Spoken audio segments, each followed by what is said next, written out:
I'm Samantha Hart, 34 years old, sitting at the defense table in my own courtroom, my thumb tracing the frayed edge of a red wool scarf in my lap, the same color it was the first time my parents decided I was expendable, and across the aisle, Kevin and Karen are laughing softly with their attorney, leaning in, nodding, already dividing up the $5.5 million they believe they're about to take from me. And the thing that still stuns me isn't their confidence, it's that they don't recognize me at all. Not my face, not my posture, not the way I sit perfectly still when I'm about to end someone's life in a legal sense. And then the bailiff's voice cuts through the room like a blade. All rise for the Honorable Judge Samantha Hart, and my parents stand expecting a stranger while I stand with them, walk past the bar, climb the steps, and take my seat behind the bench as their lawyer's smile collapses in real time.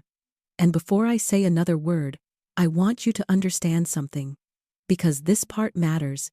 If your parents abandoned you like luggage to make a profit and came back decades later demanding a payout, would you forgive them or would you destroy them? Don't dodge it. Drop guilty or innocent in the comments right now. And if you're already uncomfortable answering that, that's exactly why you need to stay, because silence is how people like this survive, and if stories like this make your stomach tighten, subscribe now before you forget, because the people who scroll away are the same people who tell themselves they'd have done something different, and they never do. And if you refuse to subscribe, at least be honest enough to say why in the comments, because watching without choosing a side is still a choice, and it always favors the abuser. It was 1994, and O'Hare International Airport was the loudest place on earth. The kind of loud that doesn't just hit your ears, it crawls into your bones. Terminal 3 humming with a frequency that vibrated straight through the soles of my little sneakers, announcements chiming overhead. Luggage wheels rattling like a storm of tiny thunder, conveyor belts buzzing with that endless mechanical drone, and everywhere I looked, there were people being held, hugged, kissed, people getting welcomed back like they mattered. But I didn't feel like part of any of it. I felt like a stone in a river, heavy and unmoving while everything else flowed around me, like I wasn't even there. I was 5 years old, wrapped in a red wool scarf that scratched my neck, raw, itchy, and too long, dragging on the dirty linoleum. But I refused to take it off because it made me feel like I still had something, like there was still one thread connecting me to warmth, to safety, to being claimed, and Kevin and Karen were walking ahead of me like I was an inconvenience with legs, not their child, not their responsibility, not even their problem, no hand in mine, no glance to check I was close enough. Just sharp steps and sharper sighs, synchronized like they were late for something important, and I was the delay. Karen glanced back once. Her eyes narrowed like I had offended her by existing. "Keep up, Samantha. You're slowing us down." And I tried. I really did. But little legs don't move like adult legs, and the scarf kept catching on my coat, zipper, and the floor, and every few seconds I had to lift it up like I was carrying my own leash. And the worst part is I didn't cry. Because crying meant attention. And attention meant annoyance. And annoyance meant consequences. And even at 5, I knew that. They led me past the ticket counters. Past families clustered around gates. Past the bright screens flashing destinations I couldn't read. And with every step the airport got colder. Not temperature cold, life cold. Like the farther we walked, the less human the place became, until we reached oversized baggage claim, a cavernous industrial space, where golf clubs and car seats and odd-shaped boxes got spat out onto a metal carousel, like the building was chewing and swallowing people's lives, the air thick with jet fuel and stale coffee, and that sour smell of wet coats. "Wait here," Kevin said, and he pointed to a metal bench bolted to the floor. The kind of bench that doesn't invite you to sit, it orders you to stay. "Watch the bags. We have to go get the tickets. Don't move until we come back." And I remember staring at his hand as he pointed. Because adults point at things they own. Dogs. Property. Problems. And I was small enough to think, maybe being pointed at meant I was still important. How long? I asked, my voice small enough to get swallowed by the conveyor belt noise. Just count the bags, Karen said, not looking at me at all. Her eyes on the exit signs like she was already mapping her escape. Count 500 bags. By the time you finish, we'll be here. 500 bags sounded like a job, like something a good kid could do, like a test I could pass to earn my place back. So I sat down, tucked my hands into my sleeves because the air bit at my fingers, pulled the red scarf up over my nose, and I started counting like my life depended on it, because in a way it did. 1, 2, 3, a set of skis, a guitar case, a cardboard box taped shut, a duffel bag with a broken zipper spilling clothes like guts. And at first, there were lots of people, lots of feet, voices, bodies moving around me, and that made it feel normal, like I was just waiting. I counted to 50, then 100, and the crowd thinned the way a room thins when the party is over, and nobody tells you. And the buzz of the belt became rhythmic, hypnotic, like a lullaby built by machines. 200, 300, and every time the carousel clanked, I flinched a little, waiting for their footsteps, waiting for their voices, waiting for someone to say, "There you are." We were looking everywhere, but nobody said anything to me at all. By the time I reached 500, the carousel had stopped moving, the last suitcase sitting there like it was holding its breath, the other passengers gone, the space suddenly too wide, too empty, the lights humming with that low-voltage sound that only lonely places make, and I sat there, gripping the wool of my scarf until my fingers hurt. And something happened inside my chest that I didn't have words for. Not then, but I have words for it now. They weren't late. They weren't lost. The look on their faces when they walked away hadn't been panic. It had been relief. That was the moment I understood the thing no child should ever have to understand. That to Kevin and Karen Hart, I wasn't a daughter. I was a weight, a cost, a liability, and they had brought me to oversized baggage, because that's exactly what I was to them. Heavy, burdensome, something to be checked and never claimed. If you've ever had a moment where you realized you weren't loved, you were tolerated, drop one word in the comments right now. Tolerated. Because I want to know, I'm not telling this into a void, and don't pretend you're above this story either, because the people who need it most are always the ones who tell themselves it can't happen to them. And if you're still watching, and you haven't subscribed yet, you're choosing to stay in the room while the truth gets told. So lock in, hit subscribe, because you're going to want the ending, and if you don't subscribe, at least admit why in the comments. Say it with your chest. Say, "I don't support stories that expose parents like this," because that's what you're doing when you stay silent. I don't know how long I sat there frozen after I finished counting. Time gets strange when you're 5 and the world goes quiet. But eventually, a security guard rolled past on a Segway, did a double take, and started circling back, his mouth already opening like he was about to ask questions that would crack me open. But before he could reach me, a man stepped out from the shadows of a pillar, like he had been part of the darkness itself. He had been standing there for a while. I realized that later. That someone had watched long enough to see whether anyone would come back for me. And he was tall, wearing a gray suit that looked too neat for an airport, kind eyes behind wire-rimmed glasses, the kind of face you'd trust with your taxes, not your life. And he didn't look like a hero. He looked like an accountant. The guard lifted his radio. "She's with me," he said automatically, like he was trying to fill in the blank with a lie that would make this easier. "I'm calling social services." "No," the man said, softly, but it wasn't weak. It cut through the air like steel. He walked over and knelt in front of me, right there on the grimy floor. And he didn't touch me. He didn't grab my shoulder. He didn't do that fake comfort thing adults do when they want credit for kindness. He just looked at me, straight into my eyes, like he could see the person inside the scarf, inside the silence, inside the fear. "My name is William," he said, and his voice didn't wobble. It didn't sugarcoat. It didn't perform. "I saw them leave. I'm sorry." He didn't tell me they were coming back. He didn't lie. He told me the truth. And in that moment he saved me from the lie I was trying to tell myself. Because even then my brain was scrambling for excuses. Maybe they got stuck. Maybe they're lost. Maybe I counted wrong. Maybe it's my fault. And he cut all of that off with one sentence that felt like a door closing. And right then, as a 5-year-old sitting on a bench in a dead quiet baggage room, I didn't know it yet, but I had just met the only adult who would ever treat me like I mattered.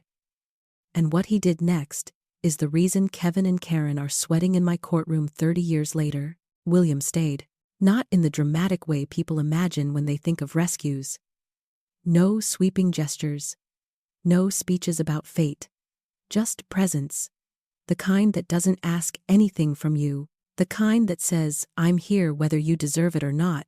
And that mattered more than anything else in that moment. He stayed while the security guard called it in. Stayed while the radio crackled and adults argued over procedures. Stayed while I was wrapped in a scratchy blanket that smelled like disinfectant, and someone finally took the scarf from my hands to check if I was hurt. I remember panicking when they tried to pull it away. My fingers locking so tight, my knuckles turned white, and William calmly saying, "It's okay. She can keep it. Let her keep it," like he understood that the scarf wasn't fabric, it was proof. The police came, then social services, then paperwork. Endless paperwork. Forms stacked higher than my knees.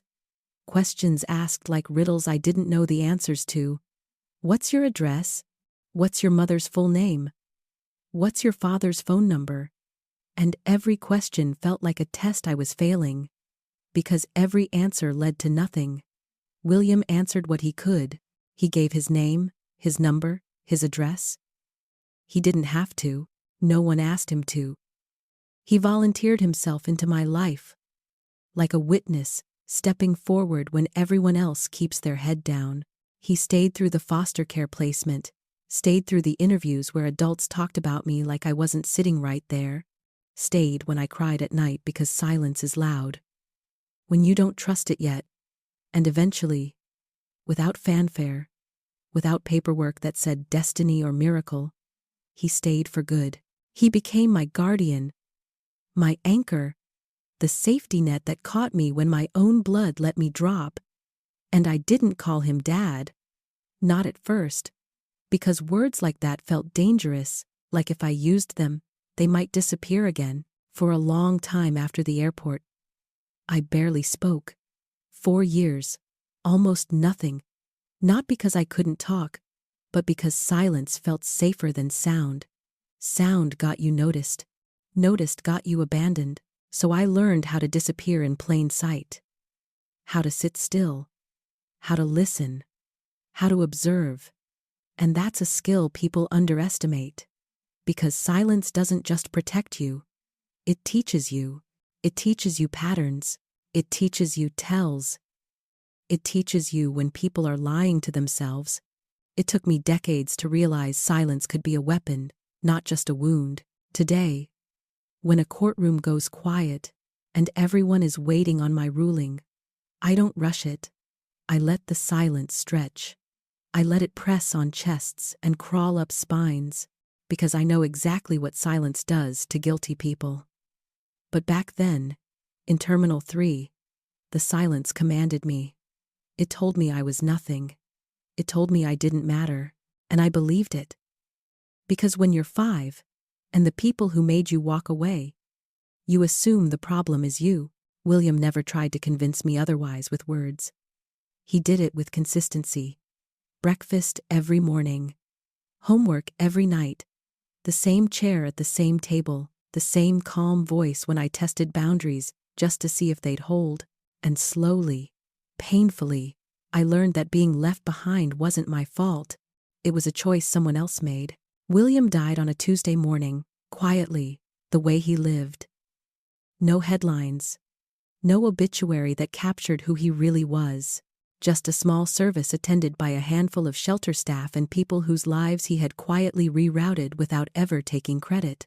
I sat in the front row wearing the red scarf, feeling the weight of silence return. But this time, it didn't crush me. It grounded me. He had been the one person who proved I wasn't just luggage to be abandoned. Then came the reading of the will. I expected something modest. Maybe the house. Maybe a small savings account. Enough to be grateful. Not enough to change anything. Instead, the lawyer slid a portfolio across the desk, so thick it looked like a mistake. William, it turned out, wasn't just a retired accountant. He was an angel investor. Early, quiet, ruthless in the best way. 3 tech startups in the 90s. Lived simply so he could give generously. The final number landed like a dropped plate. $5,500,000. $100,000 for every year of his 55-year career. He left it all to me. If you think money doesn't change how people see you, you're lying to yourself. And if you think family is immune to that, you're lying twice. So pause for a second and really think about this. If someone who abandoned you showed up the moment you became valuable, what would you do? And if you won't answer that question in the comments, ask yourself why, because avoiding it doesn't make it go away. It just makes you easier to exploit. The news broke 2 days later. Local judge inherits secret fortune. It was the beacon I had been dreading. It took exactly 48 hours for the phone to ring. Not a call, a process server. Served at my front door. Fraudulent custody, estate theft, plaintiffs. Kevin and Karen Hart.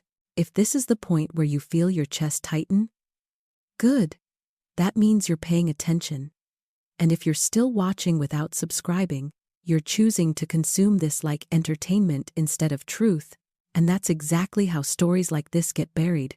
So either subscribe and stand on a side, or go to the comments and say why you won't, because pretending neutrality here is just cowardice dressed up as independence. I didn't cry when I read the lawsuit. I didn't panic. I went into chambers mode. I read it like a judge reviews a case file. Detached. Surgical. And that's when I saw it. The pattern that explained everything. To normal parents, a child is a person. To Kevin and Karen, I was an asset when I was 5. I was a liability. A cost. A burden. So they liquidated me. Now, 30 years later, my value had changed. I wasn't a liability anymore. I was a receivable, and that's when I understood they weren't back because they missed me. They were back to cash out. And the next move they made proved just how far that greed had always gone. I sat in my living room with the lawsuits spread across my coffee table like a crime scene, pages clipped and numbered. Every paragraph dripping with a grief they had never earned. And the more I read, the clearer it became that this wasn't desperation, it was strategy. They hadn't called to ask how I was. They hadn't asked to meet. They hadn't asked if I was okay. They sued first because lawsuits don't require conscience. They only require nerve. They claimed William had kidnapped me from the airport 30 years ago. They claimed they had searched tirelessly. That they had been victims of a sophisticated abduction. That their lives had been hollowed out by the loss of their beloved daughter. They demanded the full $5.5 million as restitution for pain and suffering. Plus the deed to William's house.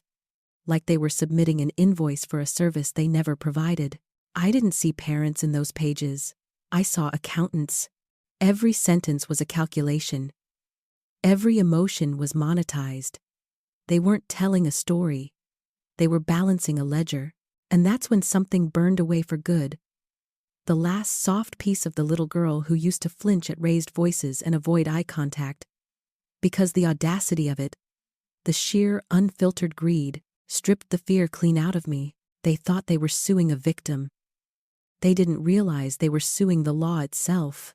I put the papers down and didn't call a lawyer right away. Instead, I walked to the mirror and looked at myself like I was a witness taking the stand. I saw the child who counted to 500 bags. I saw the woman who had put people behind bars for less than this, and out loud, to an empty room, I said the words that changed everything. Motion denied.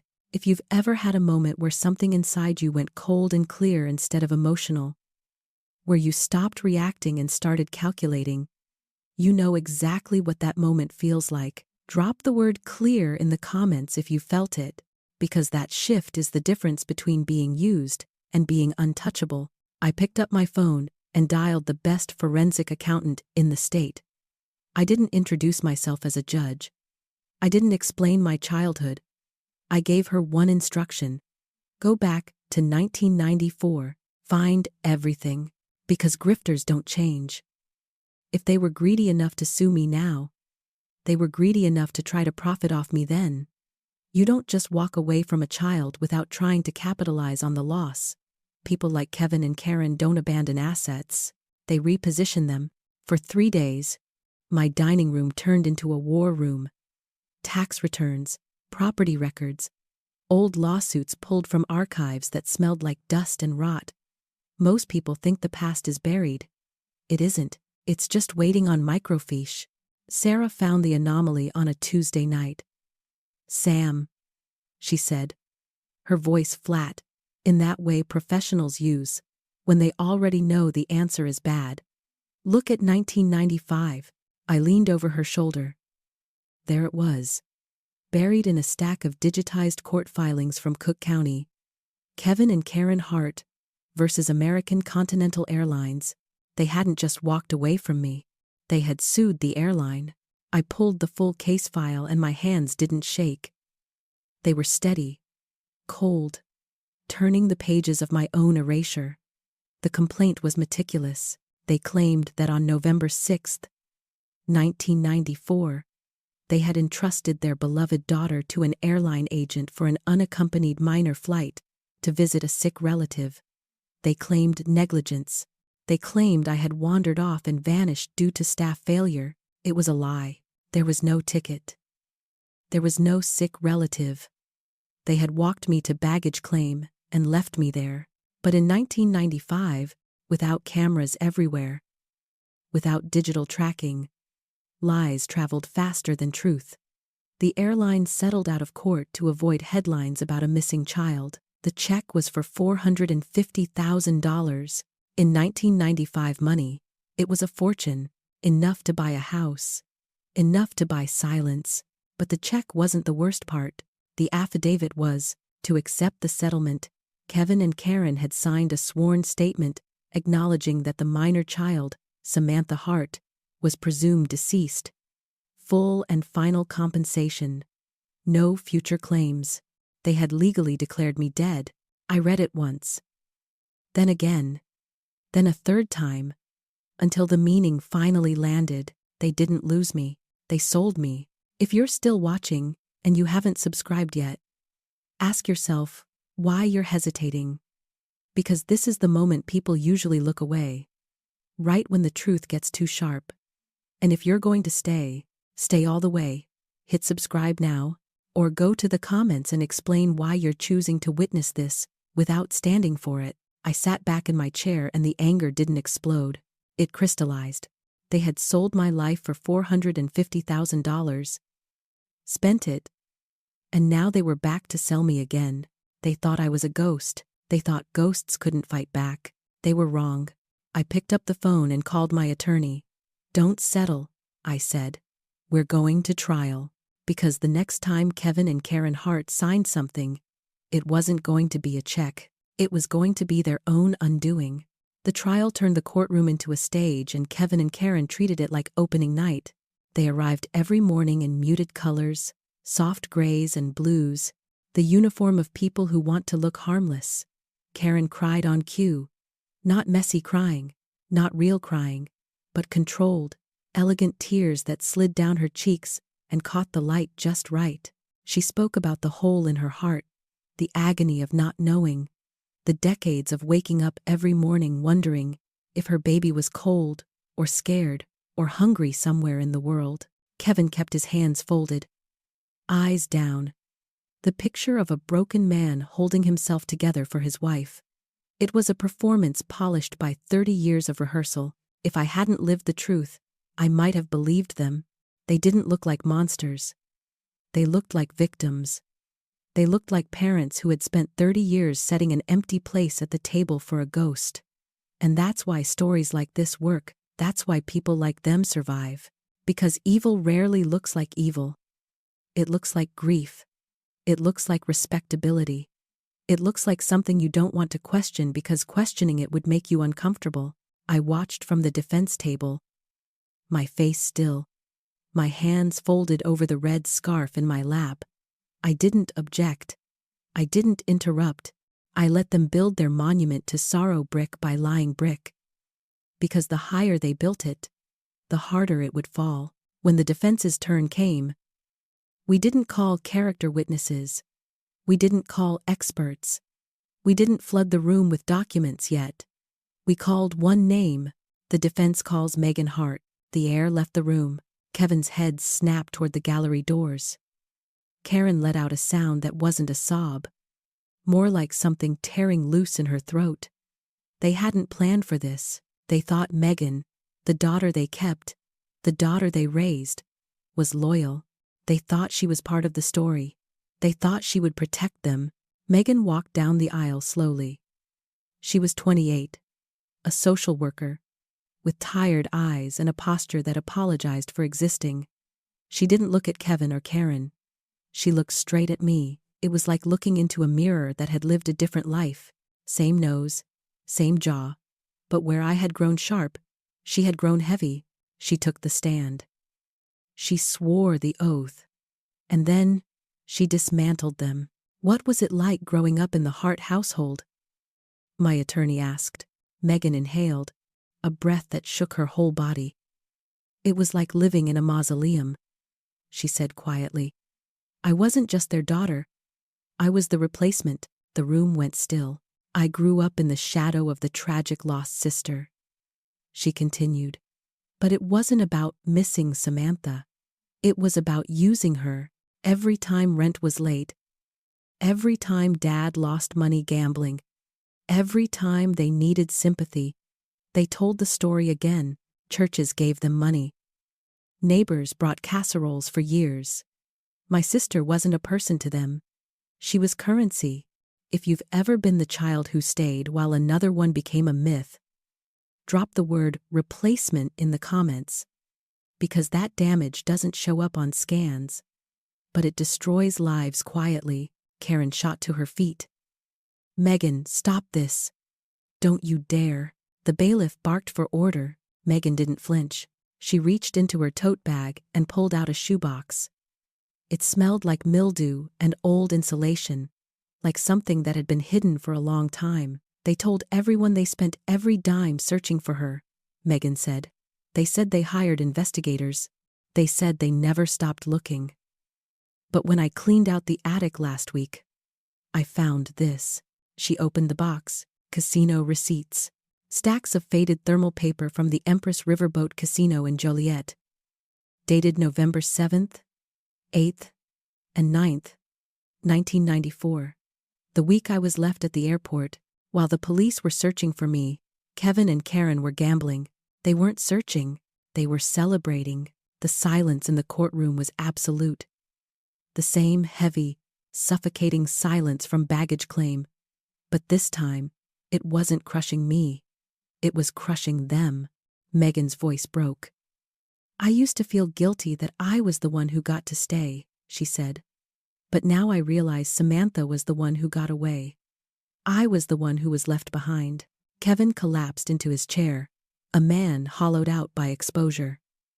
Karen stared straight ahead, her face frozen, the mask finally cracked. And if you're watching this unfold and you still haven't subscribed, understand this.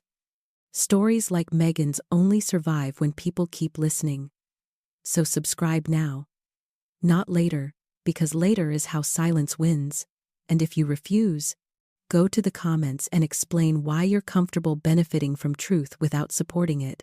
My attorney didn't let the room recover. He walked to the bench and placed a single yellow document in front of the presiding judge.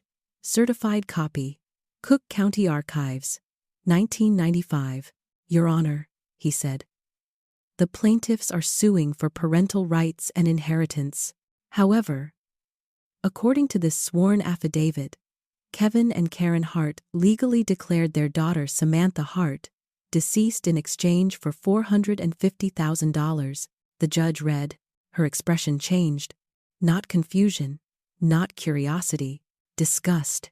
Mr. and Mrs. Hart, she said slowly. You accepted money for the wrongful death of your child. You signed a statement saying she was gone. So one of two things is true. Either you committed fraud and theft in 1995, or you are committing perjury today. Which is it? The trap snapped shut. Their lawyer physically stepped away from them, began packing his briefcase.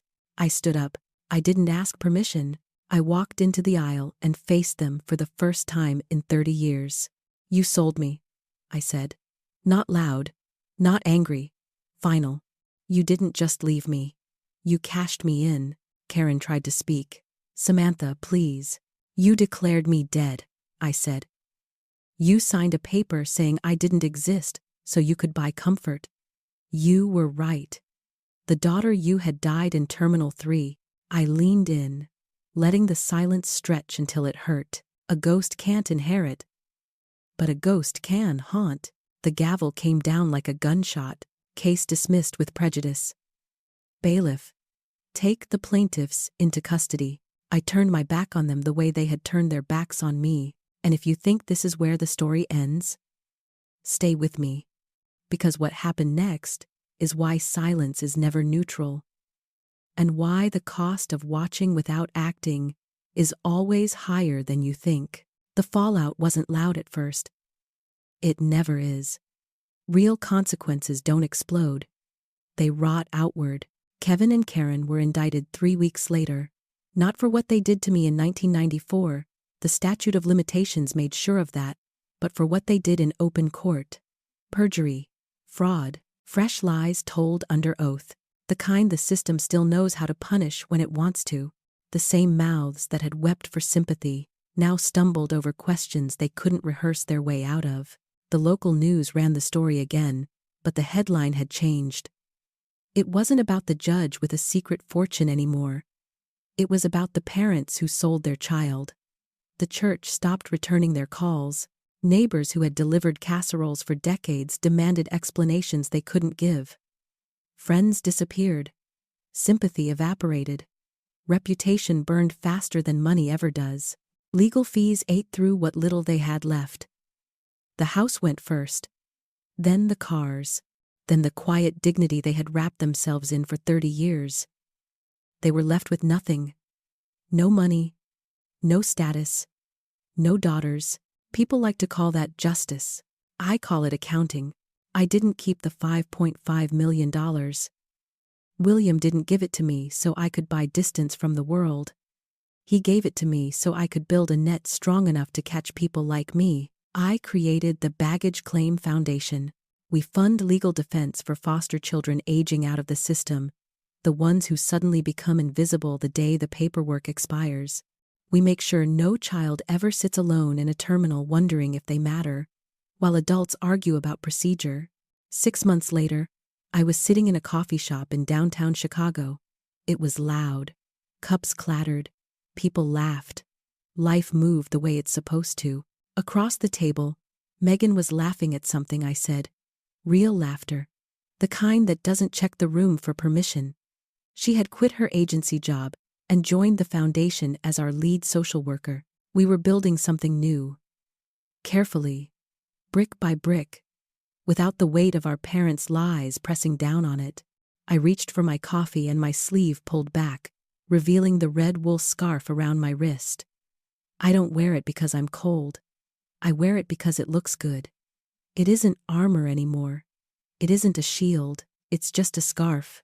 The silence underneath the noise was different now. Not suffocating. Not punishing. Peaceful. The silence of a closed case. The silence of a debt finally paid. If you made it this far, you didn't watch a story. You participated in a reckoning. And this is where most people try to slip away quietly, pretending they weren't just changed by what they heard. Don't do that. If you believe parents should never profit from abandoning a child, say it in the comments. If you believe silence protects abusers, admit it out loud. And if you're still here without subscribing, ask yourself what you're really avoiding. Because stories like this only survive when people choose a side. Subscribe now, not later. Later is how people like Kevin and Karen get away with it. And if you refuse to subscribe, don't hide. Go to the comments and say why. Say you're comfortable listening without standing for something. Say you'd rather stay quiet, because silence is always a decision. And I learned that lesson at 5 years old.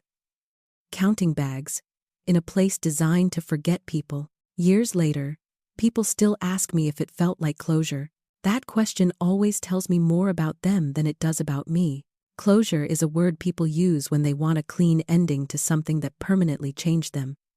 What I got wasn't closure. It was clarity. And clarity is heavier. You don't walk away from it. You carry it. You use it. Every time I sit on the bench and look down at a defendant who swears they didn't mean to hurt anyone, I think about how intent is the most overrated excuse in the world. Kevin and Karen didn't intend to raise a monster. They just intended to make their lives easier.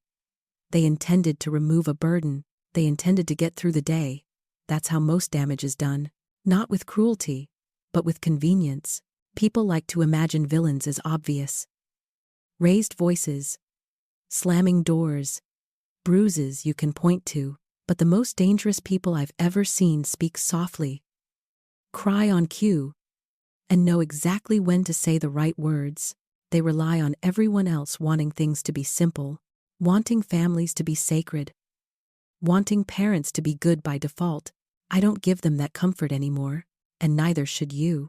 If you're listening to this, and something in your body recognizes it, the tightness, the anger you can't quite place, the urge to minimize it so you don't have to think about your own history, don't ignore that. That instinct to look away is the same instinct that lets harm repeat itself quietly for decades. This is the part where people usually stop watching, not because they're bored, but because reflection is harder than outrage. So if you're still here, prove it. Drop one sentence in the comments about what this story reminded you of. Not a summary, not praise, the truth. And if you're hovering over the subscribe button thinking you'll do it later, understand this. Later is the lie people tell themselves to feel decent without doing anything. Subscribe now. Not because you like me, because you refuse to be the kind of person who witnesses something like this and leaves no trace that you were here. And if you still won't subscribe, go to the comments and explain why. Say it plainly. Say you'd rather consume than commit. Say silence feels safer. Say you don't want to be counted, because being counted is what scared Kevin and Karen the most. I was counted once, on a conveyor belt, as baggage. Now I count evidence. I count consequences. I count the cost of pretending not to see. And the one thing I will never count again is the number of times I let silence decide the outcome. Neither should you. There's one last thing people never ask, but always feel. They want to know if I ever wondered what would have happened if William hadn't been there that night. I did. For years. Late at night, when the house was quiet and the silence crept back in the way it used to at the airport, I would replay it. 5-year-old me on that metal bench. The carousel stopped. The lights humming. No footsteps coming back. And the truth is uncomfortable, because the answer isn't dramatic. I wouldn't have died. I would have disappeared. I would have become one of those cases people reference without names. A child who slipped through the cracks. A statistic people shake their heads at before changing the subject. And Kevin and Karen would have kept living exactly the same way, telling their story, collecting sympathy, spending blood money, while the world nodded along because it was easier than asking hard questions. That's what silence does. It doesn't kill you, it erases you. If you think this story is rare, it's because you haven't been looking. Every system is full of people who learned early that being quiet was safer than being seen. Every family has at least one story they've agreed not to talk about. Every community has someone everyone knows not to ask questions about. And every time someone watches something like this and says nothing, the system breathes a little easier. That's why I don't tell this story for catharsis. I tell it as a warning. If you are the child who was too much, too expensive, too inconvenient, too loud, understand this clearly. You were not the problem. You were the mirror. And people who can't stand what they see in themselves will always try to discard the reflection. If you are the adult who stayed quiet while something wrong happened because it wasn't your business, this is your moment to sit with that. You don't get to undo it, but you do get to decide what you do next. And if you're still watching, still thinking, still feeling that hesitation before subscribing, ask yourself what you're really resisting. Is it the button? Or is it the idea of being on record? Of being counted as someone who chose a side? Because, here's the truth, no one advertises. Subscribing is not support for me. It's a statement about you. It says you don't disappear when things get uncomfortable. It says you don't treat truth like background noise. And if you won't do that, if you'd rather watch and vanish, then go to the comments and say it. Say you'd rather stay invisible. Say silence feels safer. Say you don't want to be part of this. But don't pretend neutrality is harmless. Neutrality is how 5-year-old girls end up counting bags alone. Neutrality is how parents sign death affidavits and sleep at night. Neutrality is how people like Kevin and Karen make a living. I learned a long time ago that being quiet didn't protect me. It protected them. So this is where I stop talking. And this is where you decide whether you're going to keep listening quietly or whether you're finally going to leave your footprint behind. I'll end it here, because endings matter, and dragging this one out would undo what it's supposed to do. The last ruling I made that day wasn't written down anywhere. It wasn't read into the record. It didn't need a gavel. I decided I would never again tell this story in a way that made people comfortable. Comfort is what Kevin and Karen relied on. Comfort is what let teachers stop asking questions. Comfort is what let neighbors accept casseroles as proof of goodness. Comfort is what let an airline cut a check and close a file. Comfort is what turns human beings into paperwork. Discomfort is the only thing that changes behavior. So if this story unsettled you, that's the point. If it made you angry, that's data. If it made you defensive, that's a mirror. And if you felt the urge to keep watching but not react, not comment, not subscribe, not leave any trace that you were here, then you've just learned something important about yourself. This is where stories usually fade out and people move on. I don't want that. I want you to choose something. Even if it's ugly. Even if it's uncomfortable. Even if it exposes you. Drop a comment saying exactly where you stand. Guilty or innocent wasn't a gimmick at the beginning. It was a test. Take it seriously now. And if you've been hovering this entire time, consuming without committing, make a decision. Subscribe now and put your name next to this story, or go to the comments and explain why you won't. Don't ghost. Don't lurk. Don't pretend you weren't affected, because every time someone watches something like this and leaves nothing behind, the silence wins another round. I was abandoned once in a place designed to move people along and forget what was left behind. I didn't forget, and neither should you. There's a reason I waited until now to say this, because if I said it earlier, people would have used it as an excuse to disengage. Kevin and Karen are not special. That's the part that scares people the most. They weren't monsters hiding in the shadows. They weren't geniuses. They weren't uniquely evil. They were ordinary people who learned early that accountability could be delayed, outsourced, or buried under performance. They figured out that if you cry at the right volume and repeat the same story long enough, most people will stop asking questions. And they were right. It worked for 30 years. Look around your own life for a second. Not dramatically. Honestly. Think about how many things you've seen that felt wrong but didn't feel urgent enough to challenge. A kid treated like an inconvenience. A family member written off as difficult. A story everyone repeats because it's easier than verifying it. That's not coincidence. That's training. If you're feeling exposed right now, good. Exposure is where change starts. And if you're tempted to minimize it, to say, this is extreme, this is rare, this is just a story, that's your nervous system trying to protect your self-image. Don't let it. Sit with it. Because here's the uncomfortable truth. The system didn't fail me at the airport. People did, one by one. Each person assuming someone else would handle it. Each person choosing not to see, until one man decided not to walk away. William didn't save me because he was extraordinary. He saved me because he didn't outsource responsibility. That's the bar. And it's lower than most people think. So, before you scroll, before you treat this like something you watched, instead of something you witnessed, I want you to answer one thing in the comments. Not for me, for yourself. What's one situation in your life where you chose comfort over truth? Don't decorate it. Don't justify it. Just name it. And if you're still hesitating on subscribing, ask yourself why commitment feels heavier than consumption. Because it's never about the button. It's about being counted. It's about leaving evidence that you were here when something mattered. Subscribe now if you're done being passive. And if you won't, go to the comments and say why. Say you prefer distance. Say you don't want to be implicated. Say silence feels safer, but don't pretend silence is neutral. I spent my life learning what silence costs. You've just been shown too. What you do next is on you. After the case ended, people expected me to change. They expected relief. They expected forgiveness.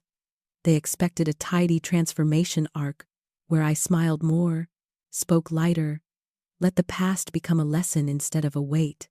What they really wanted was for me to make the story easier to live with. For them, that didn't happen. What happened instead was this. I became allergic to stories that ask for sympathy without accountability. I became suspicious of anyone who leads with pain but resists verification. I started noticing how often suffering is used as a shield, not as a wound. And once you see that, you can't unsee it. The first time it showed up was in my own courtroom. A few months after Kevin and Karen were indicted, a man stood before me charged with financial abuse of his elderly mother. He cried. He talked about stress, about childhood trauma, about how hard life had been. I watched the jury shift in their seats, empathy turning into hesitation, and I recognized the move immediately. Pain as misdirection. I didn't interrupt him. I let him finish. Then I asked one question. Where did the money go? Not why. Not how you felt. Where? The room changed. That's the thing no one tells you. Accountability doesn't start with cruelty. It starts with specificity. Kevin and Karen survived for 30 years because no one forced them to be specific. Everyone let them stay vague. Let them stay emotional. Let them stay abstract. When people stay abstract, they stay innocent. I don't allow that anymore. And if you're honest with yourself, you know exactly where abstraction has been protecting someone in your life. Maybe even you. So before you tell yourself this is too much, ask yourself what it's defending. There's another part people don't like hearing.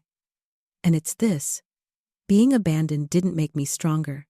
It made me precise. Strength implies something noble. Precision is colder. Precision means you learn exactly where systems fail and how people exploit gaps without leaving fingerprints. I learned early that love without structure is just sentiment. And sentiment is easy to fake. William never told me everything would be okay. He never promised fairness. He showed me systems. He taught me numbers. He explained contracts. He taught me that truth survives documentation, not intention. That lesson saved me long before the lawsuit ever existed. So when people say I was lucky, I correct them. I was witnessed. That's different. Luck implies randomness. Witness implies choice. Someone chose not to walk away. That's why I fund what I fund. That's why the foundation doesn't do inspirational posters or feel-good campaigns. We do paperwork. We do filings. We do court appearances. We do the unglamorous work of making sure someone is counted in the only language systems actually respect. If that makes you uncomfortable, good. Because discomfort is the beginning of literacy. And if you're still watching this without subscribing, still telling yourself you're just listening, understand something clearly. Listening without response is still extraction. You're taking without leaving proof that you were here. That's not neutrality, that's consumption. So either subscribe and mark yourself as someone who doesn't disappear when stories get hard, or go to the comments and say why you won't. Say you prefer distance. Say you don't want to be implicated. Say you're here for the drama, not the responsibility. Say it plainly, because pretending you're above this is just another performance. I see that now. Another thing people assume is that confronting Kevin and Karen gave me answers. It didn't. It gave me evidence. And evidence is better. Answers soothe. Evidence ends things. When I stood in that aisle and told them the daughter they had was dead, I wasn't performing closure. I was establishing jurisdiction. I was drawing a line that said you don't get access to me, not emotionally, not legally, not narratively. Narrative access is power. They had used my absence as narrative currency for decades. I revoked it. You should think about who has narrative access to you right now. Who tells your story when you're not in the room? Who benefits from how you're framed? Because if you don't control that, someone else is already doing it, and they're not doing it for your benefit. People also ask if I ever felt tempted to take revenge outside the system. That question always makes me pause, because it reveals a misunderstanding of what revenge actually is. Revenge isn't rage. Revenge is permanence. Kevin and Karen didn't lose because I screamed at them. They lost because their story collapsed under documentation, because their past was fixed in ink, because they could never again pretend to be confused or misunderstood. That's real consequence. And it's slower than anger, but it lasts longer. If you're the kind of person who wants instant vindication, this story will frustrate you. If you're the kind of person who understands delayed outcomes, you already know why it matters.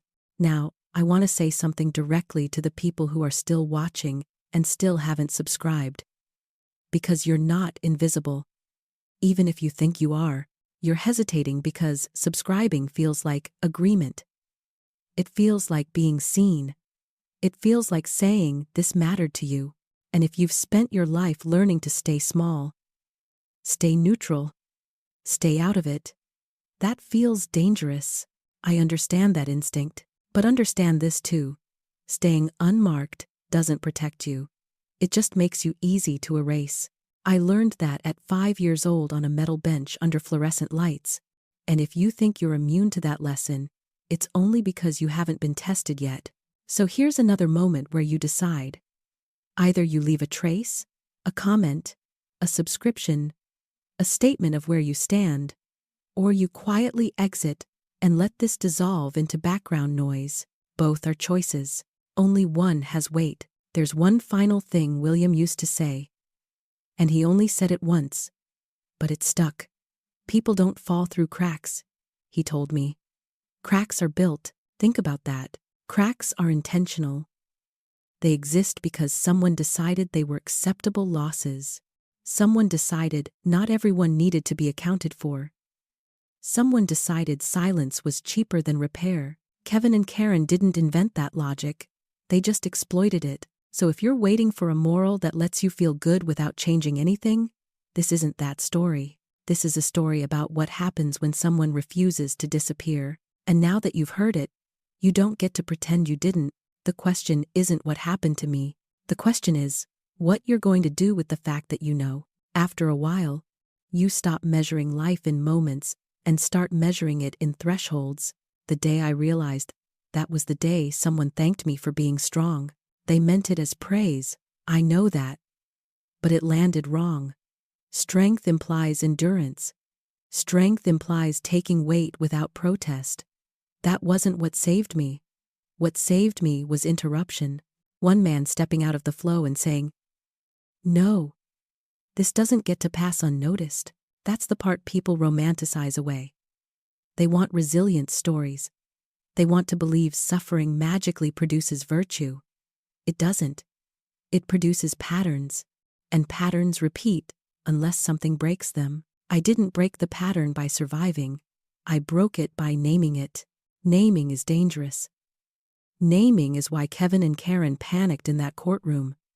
Because once something has a name, it can be tracked. It can be documented. It can be charged. That's why so many families avoid language. They say things like, "It wasn't that bad. They did their best. Let's not dig up the past." Those aren't healing phrases. They're containment strategies. They keep everything just vague enough to avoid consequence.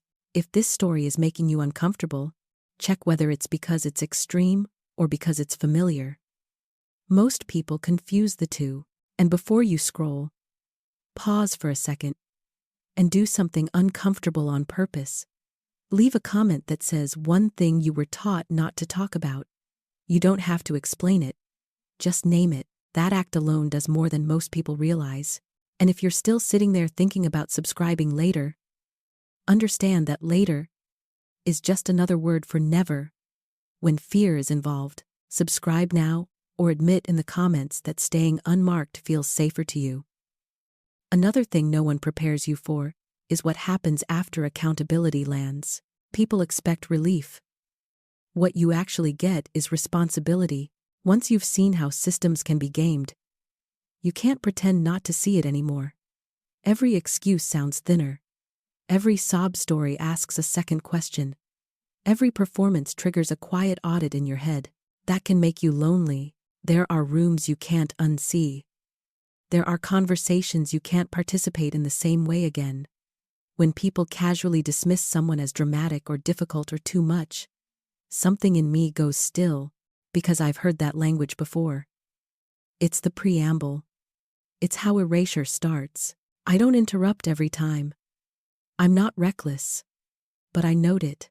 I file it away. Silence taught me patience, and patience makes people sloppy. That's another lesson Kevin and Karen never learned. They thought time erased evidence. It doesn't. It just buries it until someone digs.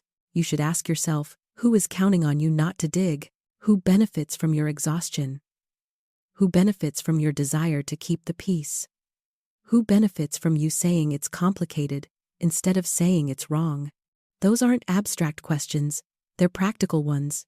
I know some of you are listening to this while telling yourselves it doesn't apply.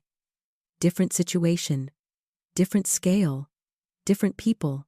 That's a defense mechanism, the brain's way of protecting its existing story. But here's the truth. Harm doesn't need identical circumstances to be identical in structure. The structure is what matters. Abandonment, monetization, silence, return when value appears. Once you recognize that pattern, you'll see it everywhere, and you'll also see how rare it is for someone to interrupt it. William didn't need to know the ending to intervene. He didn't need assurance. He didn't need credit. He just needed to decide that a child sitting alone didn't get to be someone else's problem. That decision changed my entire life. It also cost him nothing. That's what people hate admitting. That the right thing is often cheap. What's expensive is living with the knowledge that you didn't do it. So here's where I stop guiding and start leaving space. If you've made it this far and you still haven't reacted in any way, ask yourself why remaining invisible feels necessary. Ask yourself who taught you that. Ask yourself what it's protected you from and what it's cost you. Then choose. Leave a trace or don't. Subscribe or explain why you won't. Speak or stay silent. But don't pretend that doing nothing is neutral. I learned that lesson in a place designed to keep things moving and forget what got left behind. You've heard it now. What happens next isn't about me anymore.